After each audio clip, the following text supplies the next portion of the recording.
कई बार चाकू से वार किया है। ये देखिए, कटने का और चाकू घोंपने का निशान है। लगता है कि ये घाव चाकू के नहीं है। ऐसा क्यों लगता है सर आपको? ये देखो, ये जो घाव के पैटर्न देख रहे हो एकदम बराबर बराबर है, एक ही साइज के, और ये ज्यादा गहरे नहीं है। अगर चाकू का घाव होता तो बड़ा होता, गहरा होता, और ऐसे पैटर्न में नहीं बनता। मतलब सर चाकू जैसा एक कोई छोटा हथियार है और उसे बार बार मार के खून किया। लगता तो ऐसा ही है यार। आप कहाँ थे आप जब ये खून हुआ? साहब मैं नीचे अपने कमरे में था।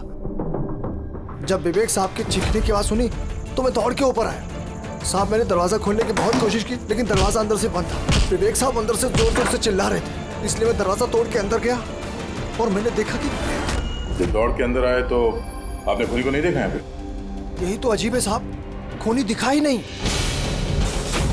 दरवाजा बंद था अंदर से? हाँ साहब।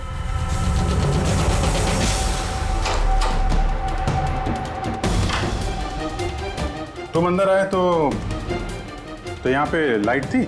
साहब उस वक्त लाइट नहीं थी। जब मैं दरवाजा खोल के अंदर आया तो लाइट आ गई। कमाल है सर, ये कैसा खूनी है जो लाइट में भी नहीं दिखा? कहीं ये आत्मा? ये भी तो हो सकता है कि जब कमरे में अंधेरा था उसी वक्त खूनी दरवाजे से बाहर गया। साहब ऐसा बिल्कुल नहीं हो सकता। साहब अगर खूनी दरवाजे से अंधेरे में भी गया होता तो मुझे जरूर दिखा होता। मेरी आंखें बिल्कुल ठीक है साहब। कमरे से बाहर जाने का और कोई रास्ता तो दिख नहीं रहा है। वही तो, कमरे से बाहर जाने का एक ही रास्ता है, वो है ये दरवाजा। दरवाजा अंदर से बंद था और लोकेश ने ये दरवाजा खोला, और इसने तो यहाँ पे खूनी को देखा नहीं। कमाल है।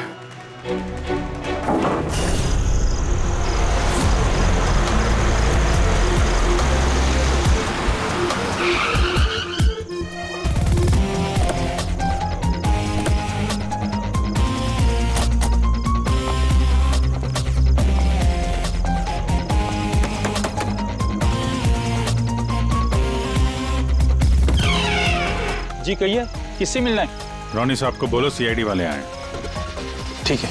सोमवार की रात को विवेक का खून हो गया और हमें तुम पे शक है। क्या बकवास कर रहे हैं आप? भला मैं विवेक का खून क्यों करने लगा? अब इस क्यों का जवाब तो तुम्हें ही देना पड़ेगा। मैं विवेक के खून के बारे में कुछ नहीं जानता।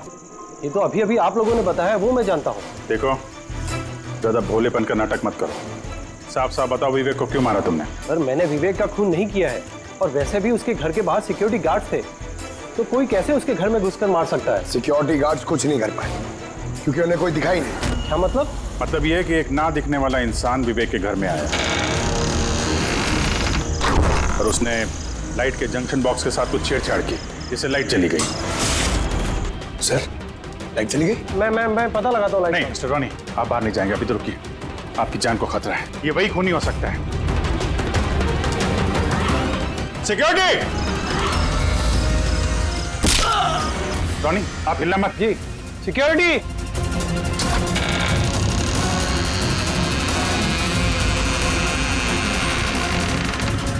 कौन है उधर? सर! सर! यहाँ पे? कौन है? कोई था यहाँ पे? कौन है? कोई दिखा? नहीं। रोनी हिलना मत। सिक्योरिटी लाइट ऑन करो। सर मैं भाग जाता हूँ। देखो। Oh no, Pankaj!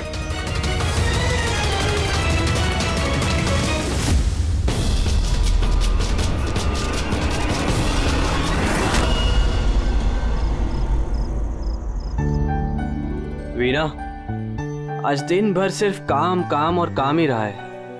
शरीर भी थक गया है, पूरी बॉडी दर्द दे रही है। विवेक, 24 घंटे सोचोगे तो बॉडी तो पेन होगा ना। अब इतना बड़ा बिजनेस करना है तो सोचना तो पड़ेगा ही ना। थोड़ा सोच समझ के काम करोगे तो दिमाग पे प्रेशर कम पड़ेगा ना। ये कोई गुड्डे गुड्डियों का खेल नहीं है जो चुटकी बजाते ही काम शुरू हो जाए और चुटकी बजाते ही खेल खत्म। समझ रही हो? ठीक है, एक काम करती हूँ, मैं लोकेश को बुलाती हूँ, वो तुम्हारी मालिश कर देगा अच्छे से। ठीक है? मालिश नहीं, बस गर्मा गर्म एक गिलास दूध मेरे लिए लेकर आ जाओ ताकि सारी थकान दूर हो जाए। अच्छा तो अभी लेके आई। Please, thank you.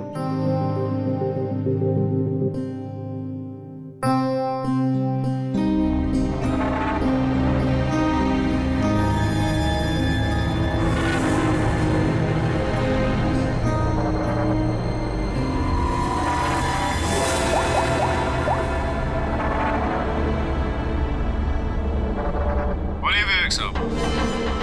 सब ठीक ठाक है? हाँ साहब, सब ठीक है, एकदम ट्रैक पे है। काम हो जाएगा ना? आपको जुबान दिया साहब, काम हो जाएगा। जो भी तुम्हें सही लगे वो सब करो, तुम्हें पूरी छूट है, मगर उसको फिक्स कर दो। आप चिंता मत करो साहब, वो तैयार हो जाएगा। उसको तैयार करना मेरे बाएं हाथ का काम है। गुड।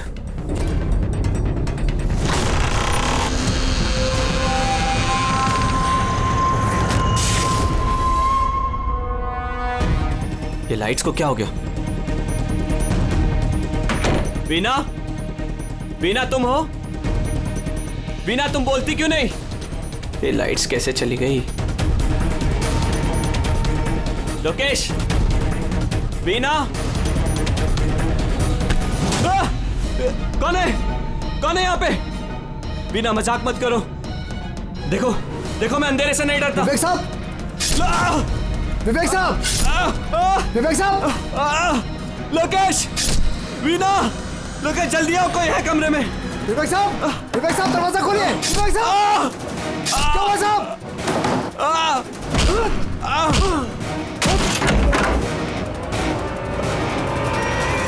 विवेक साहब, मालकिन, विवेक साहब, विवेक साहब, विवेक साहब, मालकिन, विवेक साहब।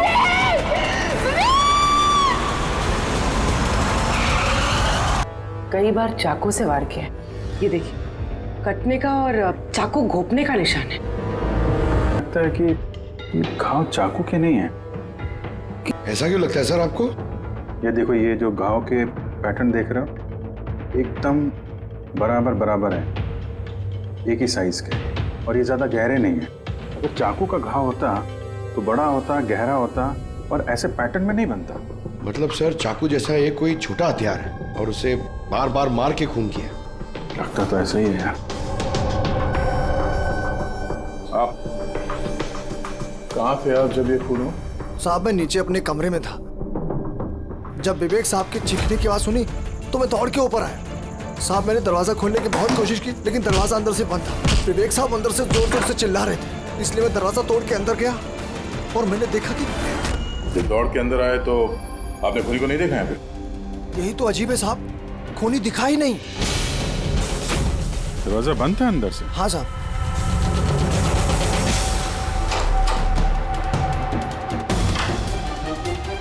तुम अंदर आए तो यहाँ पे लाइट थी? साहब उस वक्त लाइट नहीं थी। जब मैं दरवाजा खोल के अंदर आया तो लाइट आ गई। कमाल है सर, ये कैसा खूनी है जो लाइट में भी नहीं दिखा? कहीं ये आत्मा? ये भी तो हो सकता है कि जब कमरे में अंधेरा था उसी वक्त खूनी दरवाजे से बाहर गया। साहब ऐसा बिल्कुल नहीं हो सकता। साहब अगर खूनी दरवाजे से अंधेरे में भी गया होता तो मुझे जरूर दिखा होता। मेरी आंखें बिल्कुल ठीक है साहब। कमरे से बाहर जाने का और कोई रास्ता तो दिख नहीं रहा है। वही तो, कमरे से बाहर जाने का एक ही रास्ता है, वो है ये दरवाजा। दरवाजा अंदर से बंद था और लोकेश ने ये दरवाजा खोला, और इसने तो यहाँ पे खूनी को देखा नहीं। कमाल है।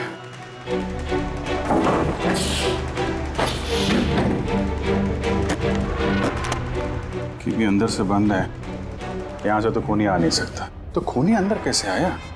और फिर बाहर जाते हुए किसी को दिखा नहीं। सर मेरी दादी एक भूतिया कहानी सुनाती थी। पंकज, एक तो ये कहानी नहीं है, हकीकत है, और ये भूतिया नहीं है। सर ये हकीकत है लेकिन भूतिया लगता है ना। कोई यहाँ पर आता है, बिना हथियार के खून करता है और चले जाता है। कहाँ से? जाने का तो यही एक रास्ता है, ये दरवाजा। लेकिन सर, बीना तो सीढ़ियों से ऊपर आ रही थी, और अगर खूनी यहाँ से जाता तो उसे दिखता जरूर। कमाल है यार, ये लाइट का आना जाना, इसका कुछ ना कुछ कनेक्शन है इस केस के साथ। लाइट का जंक्शन बॉक्स कहाँ पे है?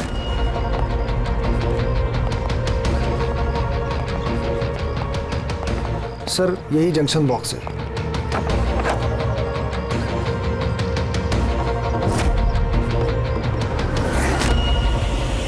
इधर आ जरा।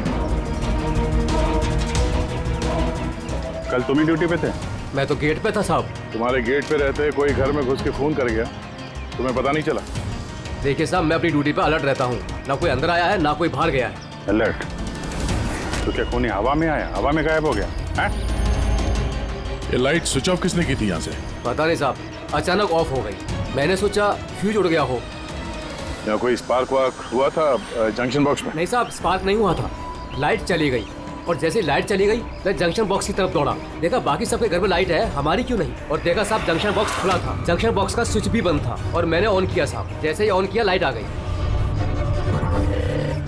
कोई तो आया था यहाँ पे जिसने लाइट के साथ छेड़छाड़ की है। विवेक की बीवी वीना, उससे भी पूछ लेते हैं।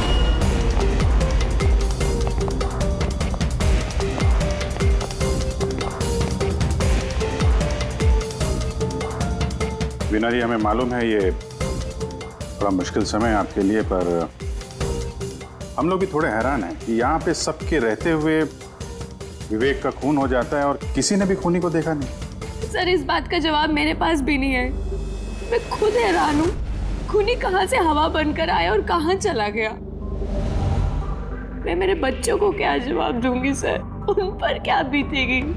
हिम्मत रखो, समय के साथ साथ बच्चे भी समझ जाएंगे। आप कौन है? सर मैं विवेक का बिजनेस पार्टनर हूँ। मेरा नाम राकेश है और मैं अभी जापान से लौटा हूँ। किस सिलसिले में जापान गया था? सर एक बिजनेस के मामले में गया था। क्या बिजनेस क्या करते हैं? सर विवेक और राकेश एक जापान में ऑयल बेसिन का बिजनेस शुरू कर रहे थे। जापान की सी में जॉइंट वेंचर था इंडिया और जापान में। दोस्त तो गया ही, पता नहीं अब इस कंपनी का क्या होगा। विवेक की किसी से कोई दुश्मनी थी क्या, या आजकल कुछ स्ट्रेस में हो, कोई धमकी भरे फोन ऐसा कुछ? नहीं सर, कभी किसी की धमकी या फिर कुछ ऐसा उन्होंने नहीं बताया, लेकिन वो जापान की डील को लेकर काफी टेंशन में रहते थे। किस तरह की टेंशन? डील होगी भी या नहीं। लेकिन सर एक बात और थी। क्या? सर कुछ दिन पहले विवेक एक बहुत अजीब आदमी से मिले थे। अरे आप चिंता मत करो, आपने मुझ पर भरोसा किया, अपना वादा पूरा किया, अब मैं भी आपका वादा पूरा करूंगा। पुलिस को भनक भी नहीं होनी चाहिए। साहब पप्पन नाम है मेरा, मुझ पे भरोसा है ना? विश्वास है इसलिए काम दिया है तुम्हें। बस अब पप्पन का कमाल देखो। पप्पन? देखिए जैसा आपने बताया उससे तो यही लगता है कि ये पप्पन कोई पुराना मुजरिम है और हर मुजरिम का रिकॉर्ड है हमारे पास। आप उसकी फोटो देखेंगे तो पहचान लेंगे? जी सर। ठीक है, फिर तो जल्दी इस पप्पन का पता चल जाएगा और उसने क्या किया था वो भी। आप लोगों का शक एकदम सही है बॉस, ये खून चाकू से नहीं हुआ। तो फिर किस हथियार से हुआ जो कोई भी देख नहीं पाया, यहाँ तक कि लोकेश को भी वो हथियार दिखाई नहीं पड़ा? हाँ बॉस, हथियार भी नहीं नजर आया और कमाल की बात है खूनी भी दिखाई नहीं दिया। ये तो पहली हो गई, खून हुआ खून ही नजर नहीं आया। घाव चाकू जैसे हैं लेकिन खून चाकू से नहीं हुआ। पहेली तो है अभिजीत, और इस पहेली को सॉल्व करने के लिए आप लोगों को कड़ी मशक्कत करनी पड़ेगी। देखो बॉस, हम लोग आत्मा में तो विश्वास नहीं करते, लेकिन साइंस से कुछ भी किया जा सकता है और मुझे लगता है किसी मॉडर्न साइंस की टेक्निक का इस्तेमाल किया गया है इस खून में। हाईटेक खूनी? हाईटेक ही हो सकता है, वरना ना दिखने वाले खूनी को लाइट्स ऑफ करने की क्या जरूरत है? माना कि ये खूनी हाईटेक है, मगर कहीं ना कहीं उंगलियों के निशान तो छोड़े होंगे ना उसने? बिल्कुल आए होंगे। तो फिर सर जो क्राइम सीन से हमने उंगलियों के निशान लाए थे उनमें से एक निशान खूनी के भी होंगे? होने चाहिए थे दया, लेकिन अफसोस की बात यह है कि है नहीं। आप लोग जो भी फिंगरप्रिंट्स लेके आए उसमें सिर्फ विवेक और उसकी पत्नी के फिंगरप्रिंट्स हैं जो एकदम क्लियर है। बाकी के फिंगरप्रिंट्स एकदम स्मस्ट हैं, सब मिल गए हैं। ऐसा लगता है जैसे किसी ने ग्लव्स पहन करके दरवाजा खोला और बंद किया। प्लानिंग के साथ खून किया गया है ताकि सबूत ही ना मिले। काम करते हैं, इस विवेक के घर में जितने भी लोग हैं उन सब से अलग अलग स्टेटमेंट लेते हैं, सबसे पूछताछ करते हैं कि उस रात हुआ क्या था। खूनी ने अंधेरे का फायदा उठाया है, अब हम भी अंधेरे में निशाना लगाएंगे। सर, जब ये खून हो रहा होगा तो वो खूनी अंदर ही होगा सर। जैसे ही बीना बाहर गई उसने खून कर दिया। ये थ्योरी हो सकती है पंकज, अगर लाइट नहीं गई होती तो फिर सब दो खूनी होंगे, एक लाइट ऑपरेट कर रहा होगा और अंदर ही खून कर रहा होगा। मगर जिसने लाइट ऑफ करी वो कहाँ था? वहां पे तो गार्ड खड़ा था, उसने बोला ना उसने किसी को अंदर आते देखा ना कोई बाहर गया। सर लेकिन जब वीना बाहर गई थी तो उसने दरवाजा खुला हुआ देखा था सर, तो हो सकता है कि दरवाजे के ऊपर उसकी उंगली के निशान हो। खूनी यहाँ भी चालाक निकला।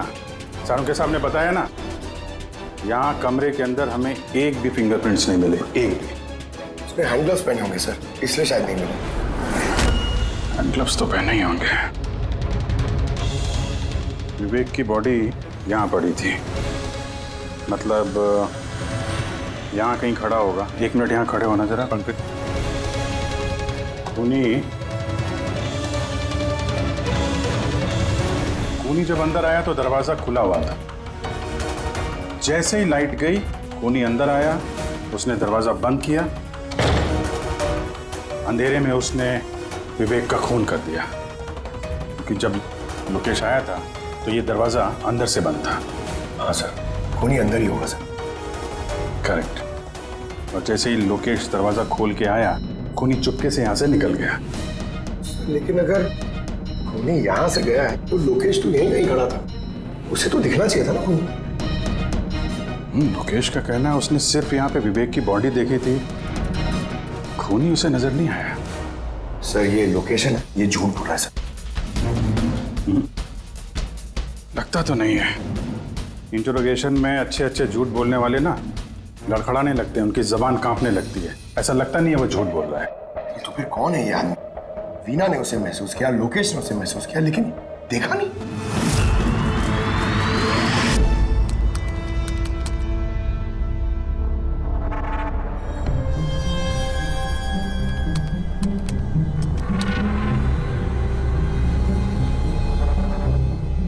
सर, मरने से पहले विवेक ने जिस नंबर पे फोन किया था वो नंबर 1 दिन पहले चोरी हो गया था और अब वो अनअवेलेबल आ रहा है।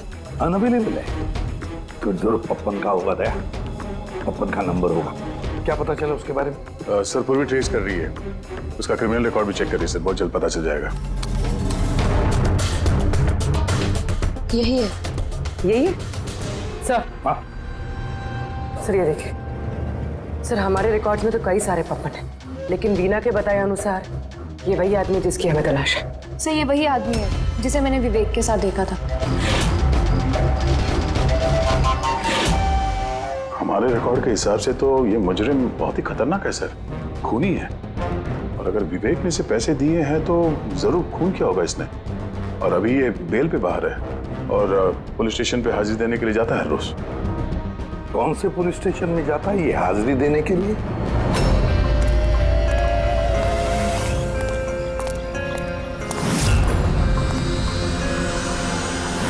सर यहाँ से पास हो गया।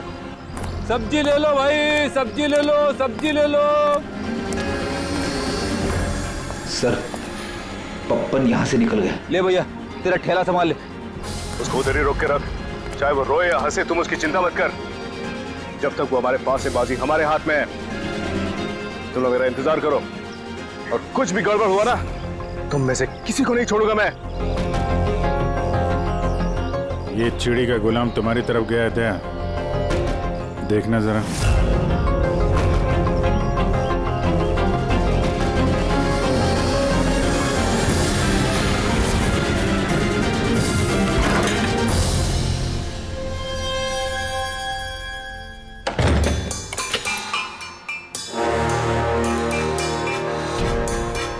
कैसा लगा हमारा इनविटेशन भरत साहब? देखो देखो, आप लोग जो कोई भी हो, मुझे और मेरे बेटे को छोड़ दो।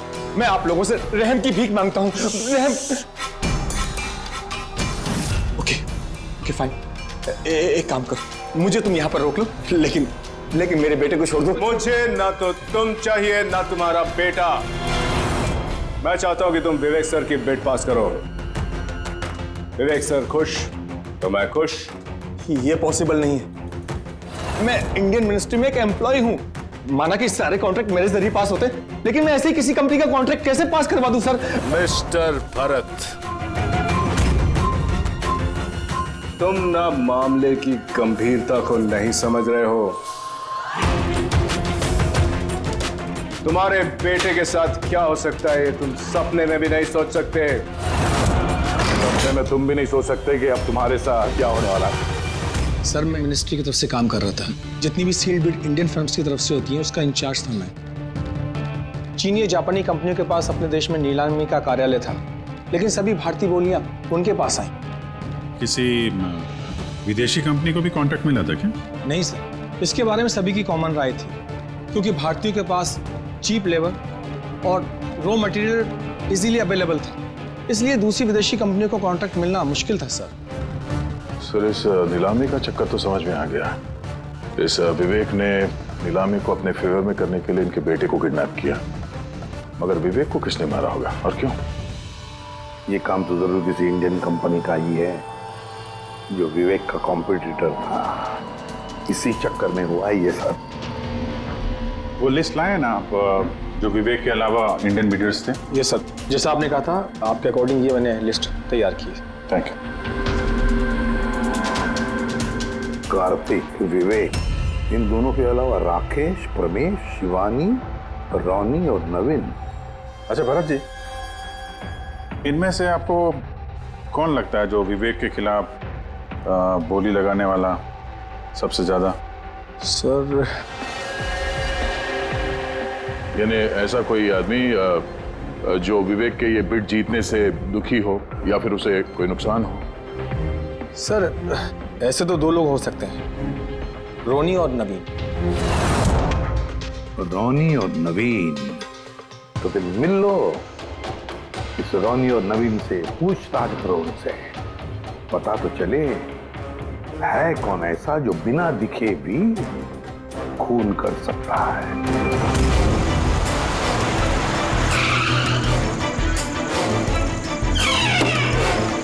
जी कहिए, किससे मिलना है? रोनी साहब को बोलो सीआईडी वाले आए।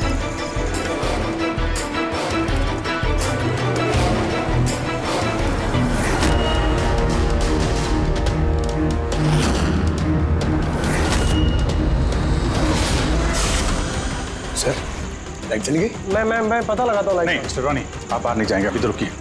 आपकी जान को खतरा है, ये वही खूनी हो सकता है। सिक्योरिटी! रोनी, आप हिलना मत। सिक्योरिटी! सर, यहाँ कोई है? कोई है? सर, यहाँ कौन है इधर? कौन है? मिस्टर रोनी, आप हिलना मत। सर, मैं देखता हूँ। देखो पंकज! ओह नो, रोनी! साहब, सबको क्या हुआ? एक मिनट। He's no more.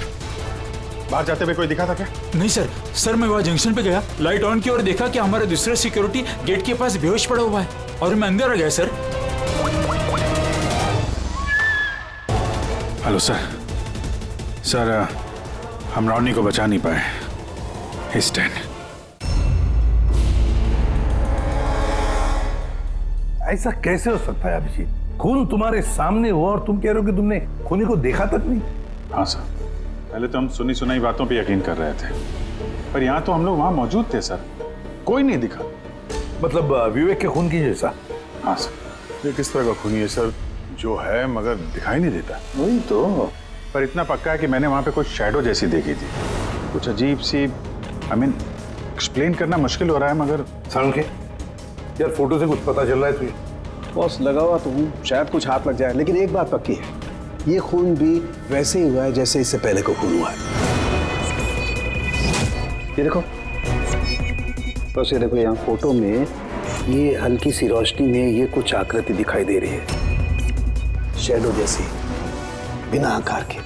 ये क्या है, ये समझ में नहीं आ रहा है। सालून के साथ मैं पहले से कह रहा था, ये जरूर कोई आत्मा है।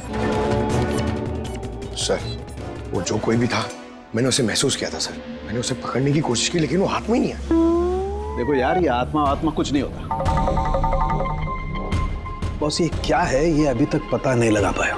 सालून के ये किस किस्म का हथियार इस्तेमाल किया इस खूनी ने? ये बॉस, ये हथियार है, इसे शूरिकेन कहते हैं बॉस। शूरिकेन? तो इस तरह का हथियार तो मैंने मार्शल आर्ट्स वाली फिल्मों में देखा है।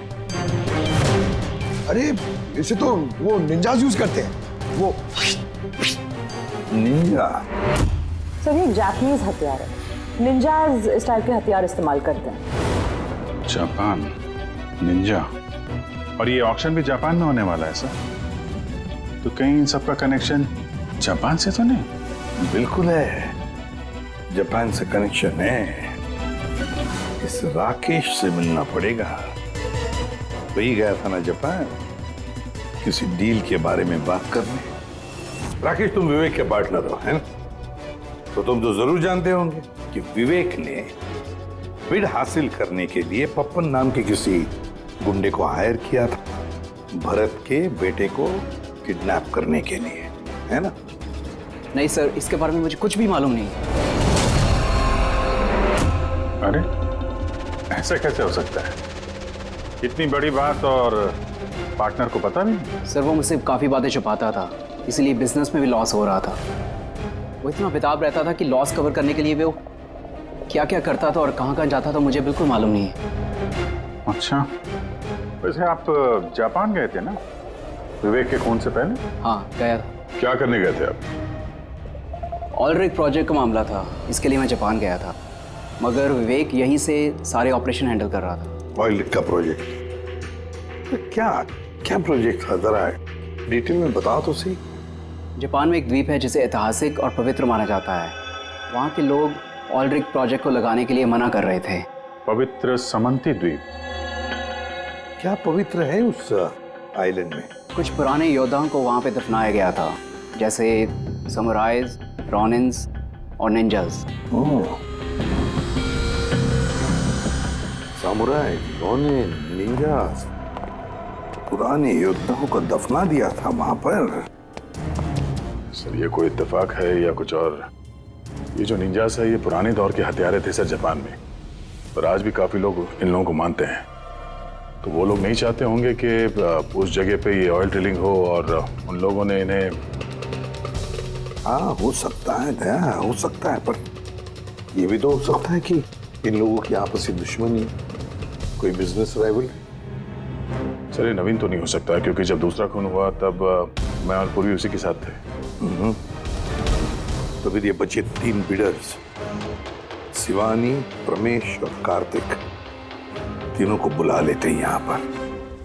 कार्तिक, प्रमेश, शिवानी, तो तुम 3 भारतीय थे विवेक के साथ बिड करने में जापान में, मगर डील हमारे हाथ में आई नहीं, और इसी वजह से विवेक और रोनी का खून हुआ है। कार्तिक आप कहाँ थे जब ये दोनों खून हुए? सर मैं मीटिंग में ही था, आप मेरे एम्प्लॉय से पूछ सकते हैं सर। और प्रमेश? सर मैं सामाजिक व्यक्ति हूँ, और सर इसके गवाह सर वो अफसर हैं, और सर जिस वक्त खून हुआ मैं उनका साथी था सर। तो ये भी तो हो सकता है ना कि ये खून तुम लोगों ने करवाया? सर हम क्यों खून करवाने लगे, सब अपने अपने नसीब का खाते हैं सर। और डील नहीं हुई तो क्या हुआ सर, कभी ना कभी कोई ना कोई डील तो हो ही जाएगी। वैसे आप कहाँ थे शिवानी जब ये खून हुआ? सर मैं जापान गई थी। और क्या करने गई थी आप जापान में? सर एक मजबूरी आ गई थी। मजबूरी? कैसी मजबूरी? सर कुछ विदेशी कंपनियां हमारी भारतीय कंपनियों के बारे में गलत अफवाहें उड़ा रही थी, उसी वजह से भारतीय कंपनियों को बहुत ही चिंता हो रही थी। तो हम वहां उनकी चिंता दूर करने गए थे और ये बताने गए थे कि भारतीय कंपनियां सबसे बेहतर होती हैं। और वैसे भी सर हमने अपनी बिट्स विड्रॉ कर ली थी, तो फिर हम क्यों मारेंगे उन्हें? और बिट्स विड्रॉ करने की कोई खास वजह? सर वजह सर ये थी कि हम लोग अपनी ज़िंदगी में सर टेंशन नहीं चाहते हैं, और सर हम लोग किसी भी तरह का कोई रिस्क नहीं चाहते हैं। सर हम लोग को सर जो भी मिल रहा है सर, हम उतने में खुश हैं।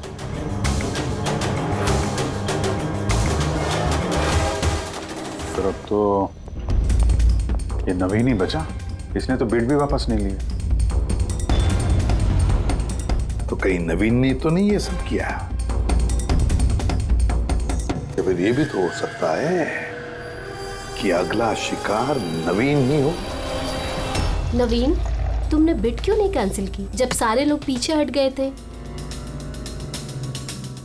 ऐसे कैसे मैं पीछे हट जाता? इस कॉन्ट्रैक्ट को पाने के लिए मैंने कितने महीनों मेहनत की है पता है तुम्हें? मुझे लगा कि अगर ये कॉन्ट्रैक्ट मेरे हाथ में आ गया तो मेरी सारी दुनिया बदल जाएगी। अब तो दुनिया से जाने की ही नौबत आ गई है। तुम समझते क्यों नहीं हो? अगर तुम चले गए तो मेरा क्या होगा? डरने की कोई बात नहीं है, हमें कुछ नहीं होगा। सीआईडी की पूरी टीम हमारे साथ है। अरे सीआईडी वालों के सामने वो मार के चला गया, और सीआईडी वाले क्या किए? कुछ नहीं कर पाए वो। सीआईडी की टीम पे भरोसा रखो तुम, हमें कुछ नहीं होगा। पंकज, तुम्हें पता है ना हमें क्या करना है? Don't worry, I know. मैं आता हूं।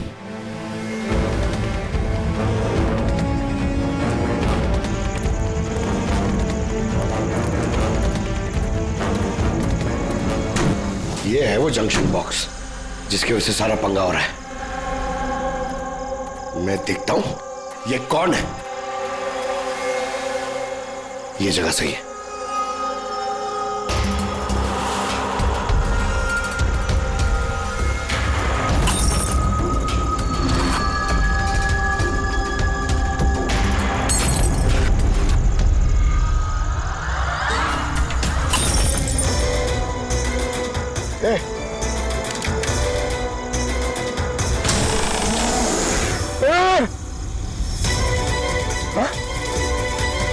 कौन है?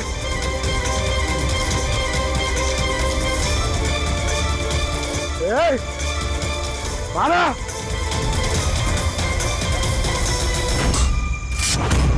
नवीन, ये लाइट को क्या हो गया? अरे कुछ नहीं हुआ। नहीं नहीं, वो आ गया है। कुछ नहीं होगा। कुछ नहीं होगा आपको, प्लीज रिलैक्स हो जाइए।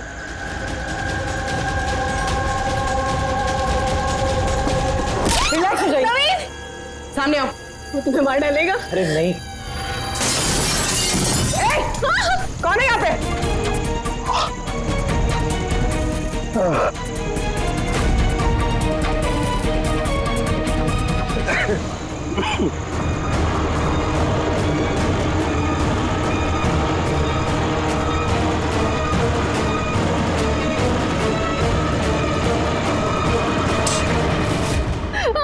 आप लोग ठीक है? हाँ?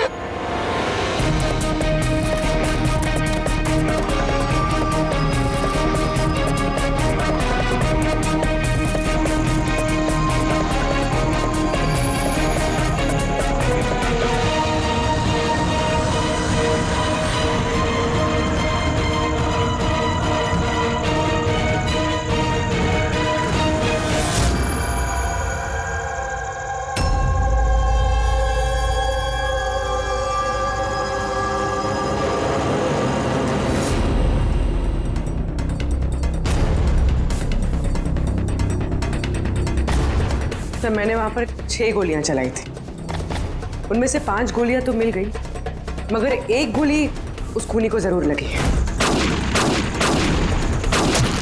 एक गोली खूनी को लगी है?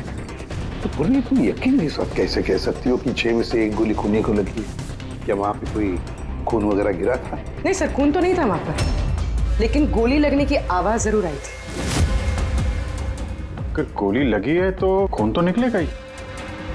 घर के अंदर ना सही तो घर के बाहर कहीं मिला? नहीं सर, हमने अच्छे से चेक किया था, वहां पर खून था ही नहीं। हो सकता है सर खूनी ने बुलेट प्रूफ वेस्ट पहन रखी हो।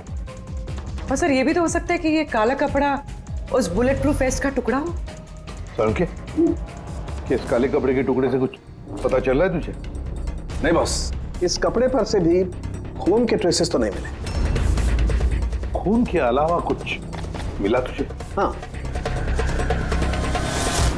ये कपड़ा इतना काला है कि विश्वास नहीं होता है। इस पर से कोई भी रिफ्लेक्शन हो ही नहीं सकता है। रिफ्लेक्शन नहीं हो सकता? मतलब ये फ्रेडी कि जब आप किसी भी चीज पर लाइट डालते हैं तो वो लाइट थोड़ी सी रिफ्लेक्ट होके आपकी आंखों में आती है। इसी से पता चलता है कि वो क्या चीज है, उसका कलर क्या है, ये सब कुछ। लेकिन इस कपड़े पर अगर आप लाइट डालेंगे तो रिफ्लेक्ट होगी ही नहीं। इस कपड़े पे लाइट मारेंगे तो ये कपड़ा दिखेगा नहीं ना। मैं दिखाता हूं, ये देखो, ये यहां पर ये लाइट है। अब हम इसे ट्रैवल करते हैं इस कपड़े पर और ये देखो लाइट गायब। माय गॉड, मतलब इस कपड़े ने सारी की सारी लाइट एब्जॉर्ब कर ली। और ये देखो, कपड़े से बाहर आए तो फिर से लाइट दिखाई देना शुरू हो गई। अजीब कपड़ा है, पूरी लाइट एब्जॉर्ब कर लेता है। पता ही नहीं चल रहा था कपड़ा है कि नहीं। एक साउंड के नवीन की जान को खतरा है, जो भी है जल्दी बता दे। बॉस, मैं जानता हूं कि ये क्या है और खून कैसे हुआ है।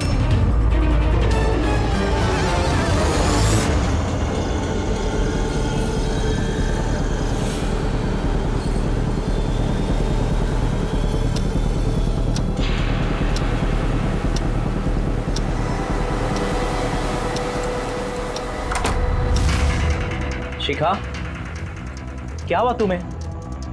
क्यों इतनी परेशान लग रही हो?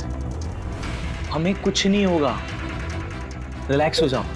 कैसे रिलैक्स हो जाओ? तुम्हें कुछ हो गया तो? अरे शिखा, मैंने बोला हमें कुछ नहीं होगा। नवीन, ये लाइट कैसे चली गई? अरे नवीन, वो आ गया है। कोई नहीं वो तुम्हें मार डालेगा।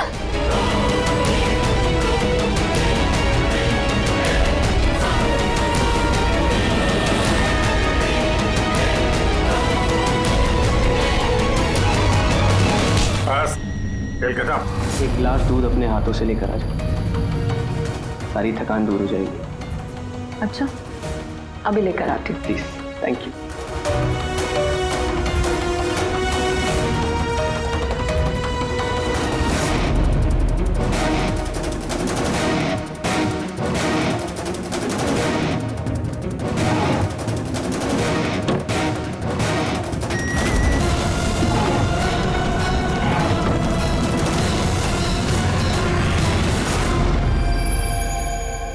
मैंने सोचा नहीं था कि कोई मुझे भी पकड़ सकेगा।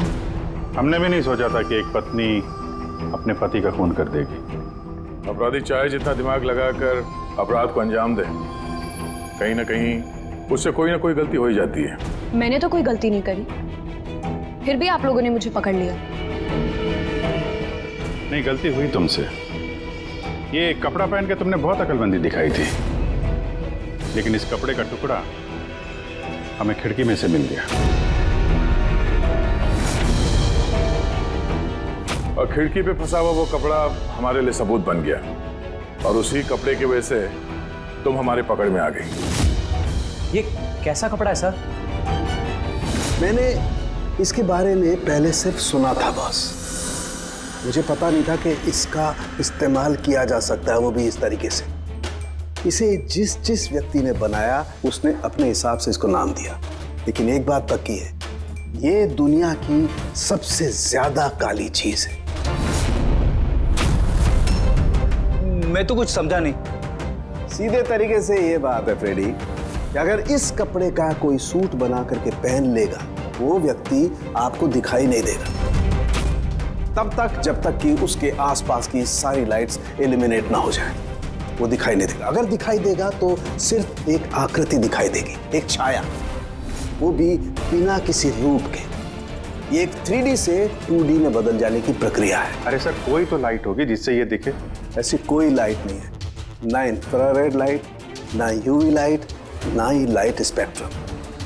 अभिजीत, नवीन से कहो कि वो बिड विड्रॉ ना करे और ये इंफॉर्मेशन सब में फैला दो।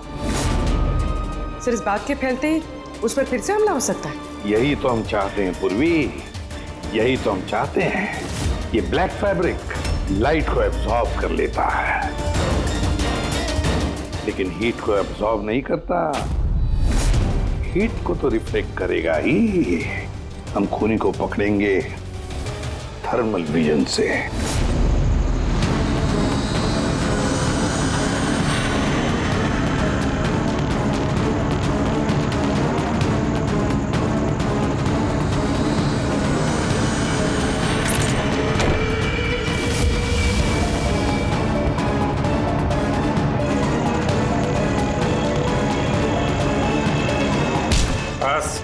खेल खत्म। किस तरह से इस काली ड्रेस की वजह से तुम्हारा खेल खत्म हो गया? हाँ? अब जल्दी से बताओ, अपने पति का खून क्यों किया तुमने? नफरत थी मुझे उससे। उसकी बीवी कहलाते हुए भी मुझे शर्म आती थी। क्यों? ऐसा क्या करता था वो कि तुम्हें इतनी नफरत थी? ये जो बिजनेस था मेरे पापा ने उसे दिया था। इतना बड़ा एम्पायर खड़ा करके दिया उसे, और वो उसे मिट्टी में मिलाने की कोशिश कर रहा था। गुंडों के बदौलत कॉन्ट्रैक्ट लेता था। तुम्हारा मतलब है कि वो खुद अपना बिजनेस खराब कर रहा था? कर नहीं रहा था, कर दिया था। मेरी फैमिली बैंकरप्सी की गिनती में थी। बिजनेस खराब चल रहा था तो उसे बातचीत करती, उसे समझाती, उसे जान से मार दिया। मैंने उसे बहुत समझाने की कोशिश की थी, पर वो नहीं समझा, और मजबूरन मुझे ये कदम उठाना पड़ा। मुझे मेरे बच्चों के बारे में सोचना था, उन्हें तो मैं भूखा नहीं मार सकती। तो इसलिए सारा बिजनेस तुमने अपने हाथ में ले लिया? हाँ, मैंने जापान की कंपनी को अप्रोच किया था छिपकर। छोटे छोटे कॉन्ट्रैक्ट और पैसों के बदले मैंने तय किया कि भारतीय कंपनी कॉन्ट्रैक्ट पर कोई बोली ना लगा सके, और इसीलिए मैंने सभी बोली लगाने वालों को मारने का प्लान किया। और उन्हें मारने के लिए ऐसे हथियार का इस्तेमाल किया जो निंजास इस्तेमाल करते हैं? हाँ? हाँ। क्या मिला ये सब करके? जेल। जिन बच्चों के लिए तुमने गुनाह का रास्ता अपनाया, अब वो बेचारे अनाथ हो जाएंगे।